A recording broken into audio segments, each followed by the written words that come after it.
Bismillahirrahmanirrahim. Assalamualaikum warahmatullahi wabarakatuh.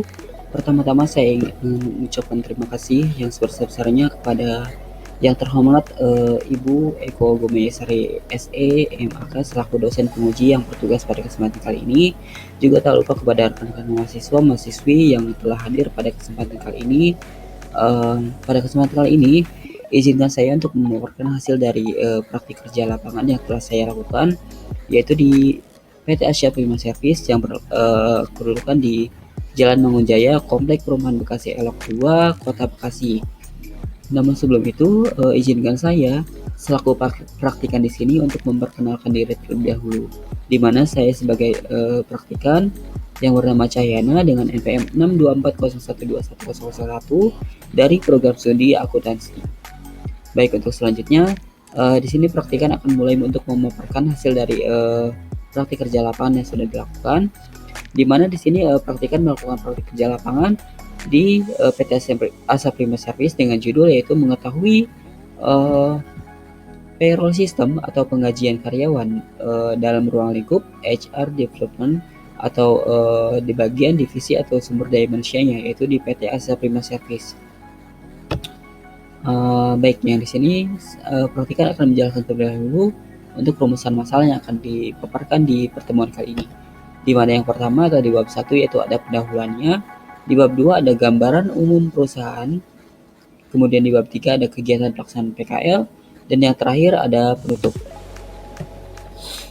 Nah, baik teman-teman, di sini ada slide yang pertama untuk bab 1 yaitu di sini ada pendahuluannya yang akan membahas seputar latar belakang, di mana latar belakang PKL ini yaitu merupakan sebuah kegiatan dalam bidang pendidikan, pelatihan, serta juga pembelajaran yang dilaksanakan dalam dunia usaha yang sesungguhnya atau di perusahaan maupun di dunia industri ya, dalam upaya nantinya berguna untuk pendekatan ataupun untuk meningkatkan kualitas dari praktikan atau mahasiswa-mahasiswi tingkat perkuliahan dengan kompetensi yang juga sesuai dengan bidangnya, yaitu juga merupakan suatu bekal nantinya untuk memasuki dunia kerja yang sesungguhnya.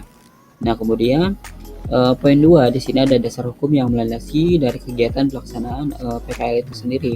Sebenarnya untuk dasar hukumnya itu sebenarnya yang memuat tentang PKL itu ada banyak, cuman yang perhatikan highlight di sini di situ ada 2 undang-undang saja ya yang paling relevan yang praktikan pilih untuk jadi dasar pelaporan praktik kerja lapangan di sini.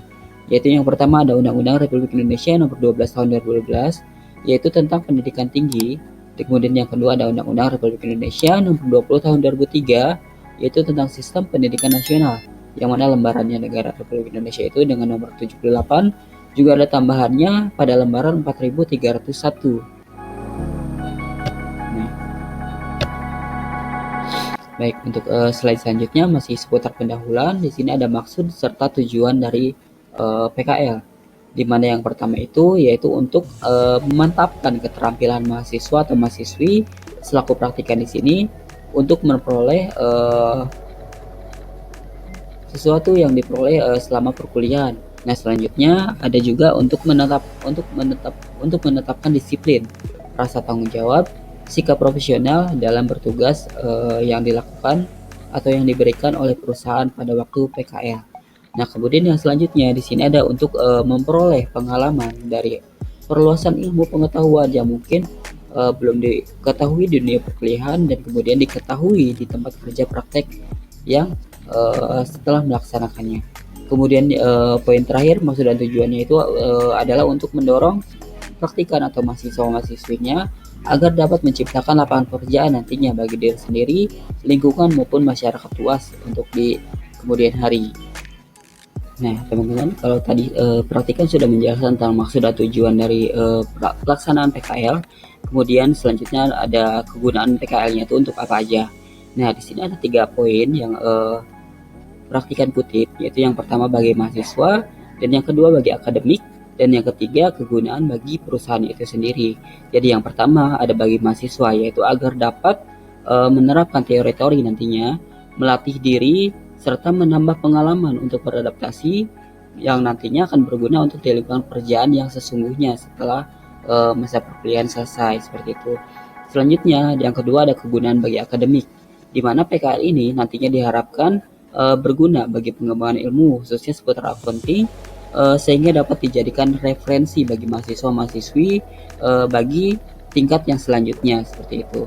Nah, kemudian tentunya kegunaan PKL ini juga ada gunanya untuk si perusahaan itu sendiri. Jadi agar dapat nantinya meningkatkan kualitas atau kuantitas perusahaan serta ikut membangun dalam segi bidang pendidikan dan ikut membangun generasi penerusnya gitu. Nah, kemudian selanjutnya di sini ada metode penulisan yang perhatikan lakukan dalam membuat laporan dari hasil praktik kerja lapangan. Di mana di sini ada 3 metode. Yang pertama di sini ada observasi, di mana observasi ini merupakan salah satu metode pencatatan, yaitu dengan melakukan pengamatan juga pencatatan secara sistematis, secara teliti terhadap suatu objek yang diteliti seperti itu ya di dalam perusahaannya. Nah, kemudian di sini ada metode yang kedua, yaitu ada dokumentasi, di mana metode dokumentasi ini adalah salah satu metode pengumpulan data yang dilakukan melalui dokumen-dokumen, melalui arsip-arsip atau berkas-berkas yang ada di perusahaan tersebut. Nah, kemudian yang ketiga, di sini juga praktikan melakukan metode dengan menggunakan studi pustaka, di mana studi pustaka ini didapat suatu pengumpulan data yang didapat dari buku-buku, media online, maupun dari jurnal yang terdahulu yang sudah ada ya mengenai praktik kerja lapangan. Nah, oke, baik teman-teman, di sini ada slide selanjutnya di mana praktikan akan menjelaskan di bab 2, yaitu seputar gambaran umum seputar perusahaannya.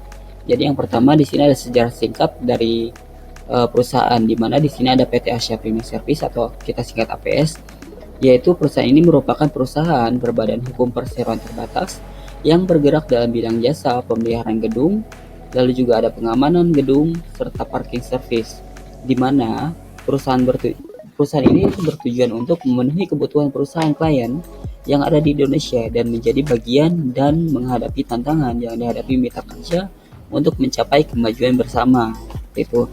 Nah, selanjutnya di sini ada tempat kedudukan praktik kerja lapangannya sendiri, yaitu PT Asia Prima Service ini berkantor pusat yaitu di Jalan Mangunjaya, Komplek Perumahan Bekasi Elok 2, Kota Bekasi. Nah, di slide selanjutnya masih seputar gambaran umum perusahaan. Di sini ada bentuk dan badan hukum perusahaan itu sendiri, di mana PT Asia Prima Service ini merupakan suatu perusahaan yang bergerak di bidang jasa atau pelayanan pengamanan serta pemeliharaan gedung, yang di mana perusahaan tersebut itu sebelumnya masih berbentuk Commuter Finance Shop atau sering kita singkat sebagai CV ya, Commuter Finance Shop. Dan pada awalnya pendirian ini masih berbentuk CV dan kemudian berubah bentuk menjadi perseroan terbatas atau PT seiring berkembangnya perusahaan ini, karena sebelumnya sesuai info yang perhatikan dapatkan bahwa perusahaan ini sebelumnya adalah suatu persekutuan, jadi menggabungkan antara beberapa pemilik, dan sekarang pemiliknya itu seiring berkembangnya perusahaan ini jadi mereka itu memecahkan diri atau memisahkan diri seperti itu ya. Nah, selanjutnya di sini ada bidang usaha dari perusahaan tersebut, di mana PT Asia Prima Service ini yaitu bergerak di bidang jasa building maintenance, kemudian ada security building, cleaning service, serta parking service. Yang terakhir di sini ada bidang dari pekerjaan tempat PKL tersebut. Jadi PT Asia Prima Service ini kebetulan memiliki beberapa divisi ya teman-teman ya. Jadi banyak divisi di situ. Kemudian praktikan melakukan kegiatan kerja lapangan ini yaitu diposisikan untuk membantu pekerjaan dari tugas seorang payroll staff dari divisi HR atau ruang lingkup dari sumber daya manusia yang biasa mengurusi sumber daya manusia. Hanya saja di sini praktikan itu tidak melulu selalu ditugaskan untuk di pembagian penggajian seperti itu ya di perusahaan ini. Jadi praktikan itu dituntut untuk bisa lebih aktif, untuk bisa lebih banyak belajar dan mengembangkan ilmu pengetahuan khususnya di bidang sumber daya manusia, yaitu seperti perekrutan, seperti pembuatan surat perjanjian kerja, surat peringatan dan lain sebagainya yang berhubungan dengan sumber daya manusianya seperti itu. Kemudian di slide selanjutnya di sini masih ada gambaran umum seputar perusahaan. Jadi di sini ada praktikan akan menjelaskan tentang struktur organisasi yang ada di perusahaan tersebut. Jadi yang pertama di sini yang paling tinggi yaitu ada komisaris, Selanjutnya dibantu oleh seorang direktur dan jajarannya. Kemudian ada general manager yang bisa mengurusin perusahaan dan ke bawahnya. Selanjutnya ada dari general manager dibantu dengan divisi HRD atau dan training, ada operational manager, dan juga ada administrasi dan logistiknya. Nah, selanjutnya di bawahnya itu dibantu dengan area manager. Nah, ini sudah ruang lingkup ke lapangan ya. Nah, kemudian area manager itu dibantu dengan satu supervisor dan satu team leader per wilayah outletnya. Nah, kemudian tentunya di lapangan tersebut juga ada banyak area operator dari CSO. CSO ini cleaning service ya. Terus ada area operator security, terus ada area operator untuk parking service-nya. Jadi tergantung dari perusahaan si klien tersebut.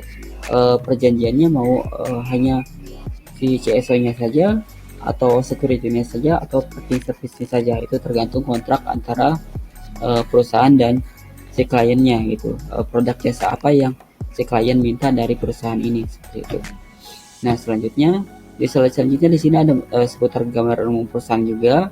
Jadi di sini ada visi, misi serta prinsip dari perusahaan tersebut, di mana visinya ini yaitu menjadi perusahaan yang terbaik dalam pengadaan tenaga jasa cleaning service di Indonesia, yaitu guna mencapai suatu kemajuan bersama.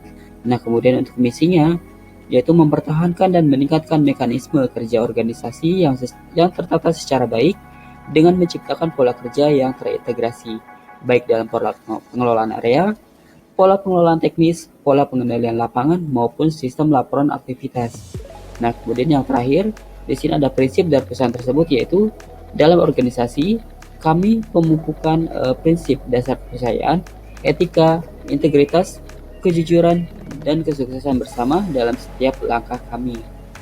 Baik teman-teman, selanjutnya di bab 3 atau di slide selanjutnya, di sini praktikan akan memaparkan tentang kegiatan seputar apa saja sih yang dilakukan praktikan selama melakukan tugas dari praktik kerja lapangan tersebut. Jadi di sini ada kegiatan PKL-nya itu dari hari yang dimana hari Senin sampai dengan Jumat untuk jam kerjanya, jam kerja normal bisa saya.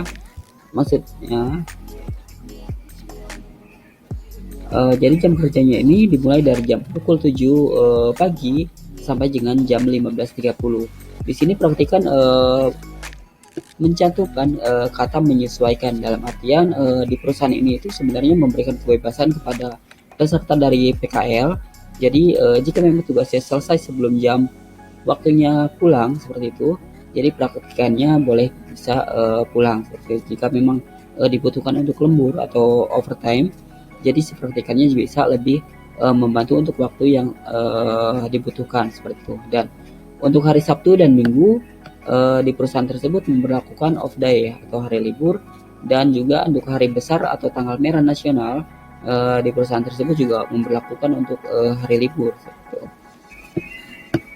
Baik, untuk selanjutnya di sini ada cara atau teknik bagaimana sih praktikan melakukan praktik kerja lapangannya. Jadi di sini itu karena tugas pokok itu seorang payroll staff itu adalah melakukan kegiatan seputar pengajian antara perusahaan terhadap karyawannya, jadi seperti penyusunan laporan atau data pendapatan per karyawannya, perhitungan pajaknya, dan juga ada lain-lain yang sehubungan dengan keuangan antara perusahaan terhadap pegawainya. Namun selain itu juga praktikan itu di sini dituntut untuk bisa lebih aktif seperti yang seperti yang praktikan tadi jelaskan di atas, di mana praktikan di sini dituntut untuk bisa lebih aktif, yaitu supaya bisa mengembangkan dirinya di bidang sumber daya manusia, yaitu seputar perekrutan, seputar seputar pembuatan SPK seperti yang tadi dijelaskan di atas ya. Dan di sini tuh perusahaan memberikan kebebasan gimana caranya agar praktikan ini berkembang sesuai dengan yang diharapkan. Nah, untuk di slide selanjutnya, di bab selanjutnya di bab 4 ini ada penutup. Penutup ini memuat seputar kesimpulan yang dihasilkan dari kegiatan seputar praktik kerja lapangan, di mana kesimpulannya itu yaitu selama melaksanakan PKL, praktikan itu mendapatkan pengalaman-pengalaman yang belum pernah didapatkan sebelumnya, khususnya dalam bidang pengelolaan sumber daya manusia dengan berfokus pada pengelolaan keuangannya. atau penggajian antar perusahaan terhadap karyawannya. Nah, dari kegiatan ini juga praktikan itu lebih mempunyai sikap mandiri, jadi lebih mampu berinteraksi dengan lingkungan tempat kerja praktik dan juga menumbuhkan rasa tanggung jawab terhadap tugas yang diberikan. Jadi sehingga keterampilannya itu menjadi lebih banyak terasah ya.